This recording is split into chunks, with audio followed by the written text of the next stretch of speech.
If you are a homeowner who is thinking of selling your home in the near future, or perhaps you are a seller and you have your home for sale right now, then stay tuned for today's video where I'll be talking about the top 5 things that you should do as a seller while your home is on the market. So these tips will not only set you apart from the competition, but they're also going to increase your chances of a quick sale. So let's dive right into the video. All right, so number 1 is to maintain a state of tidiness and cleanliness. So I've talked plenty in other videos about how important it is to do a deep clean of your home prior to actually listing. So this is basically just keeping your home at this level of clean for the duration of while your home is actually on the market. So what I recommend is every morning before you head off to work, make sure that your home has been tidied and cleaned. And I know what you're thinking. Well, this is going to be a lot of work. And you're actually right.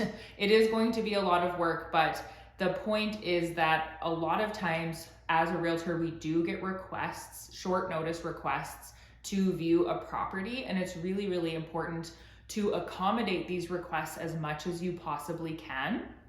And first impressions really do matter. So you want your home to be in a state that you're going to be proud of when the buyer comes through and sees everything. So one tip that I have for you just to help with this is to make sure and recruit every member of your family and give each one of them jobs. So obviously if you've got kids, they could be cleaning their own rooms, tidying their own rooms. That would make a really big difference. And then the burden doesn't fall on, just one person to make sure the house is clean and tidy. And another thing that can really help is to have either a laundry hamper or a basket with a lid on it that you can kind of quickly just toss things, toys, and just different random objects into, just to tidy up the space in a hurry. So number 2 is maintain curb appeal. So having a nice street appeal is not just for the listing photos when the property is first put on the market. It's really important that you maintain this throughout the listing. I think it's so crazy when I'm driving around and I see a property that's for sale and the grass is overgrown, the weeds are taking over.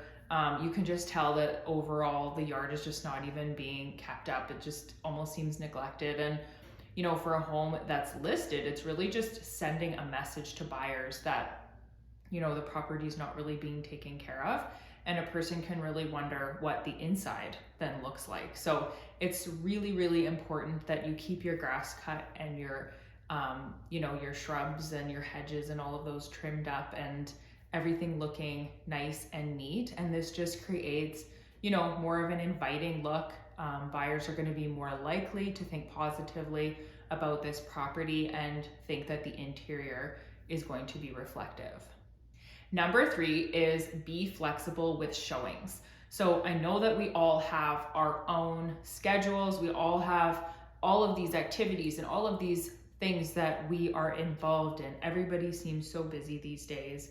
But the buyers also have their own schedules and their own activities and all of these things. And so it's really important to try and accommodate buyers because you want them in there. You want as many people in your home viewing as possible. So I know a lot of times that you don't think about it, but there are a lot of people who work shift work or really long hours that sometimes they have to make odd requests for showings, but just try as much as possible to be accommodating to every buyer that you can. Number 4 is gather feedback and then make some adjustments. So as your home is listed and there starts to be some showings happening, you're gonna get some feedback hopefully from your realtor on what these potential buyers have said about your property. So it's really important to gather this information and really sit down and see if there's a pattern, see if there's something that keeps coming up that, if it's a negative thing that maybe you could change. So obviously if it's a big kitchen renovation, well, that's not going to be realistic to update, but there are different things that you could consider doing, like paint touch-ups, or if you have like a really bold wall color that a lot of buyers are sort of complaining about, you could paint that up and do something more neutral. You know, another example is if there's a cracked window pane, I'm sure that's something that would be easy enough to replace. So those are just a couple examples of ways that you can make adjustments on your home. All right, and number 5 is make sure that you're willing to adjust your asking price. So sometimes, you know, initially your realtor may give you a price that they believe is going to be the market value or close to, and, you know, competitive with what else is being offered to the buying market. But sometimes we don't really know what's going to happen until the property is actually listed. And then you get a really good idea of, you know, just the response that you get from the current buyers. So if the property has been listed and there have been, you know, several showings, say over a period of 2 to 3 weeks, but you haven't received any offers on your home, then that's a really good indication that it's time to reduce the price. So if your goal is a quick sale, then you really want to stay on top of price adjustments so that your listing doesn't become a stale listing.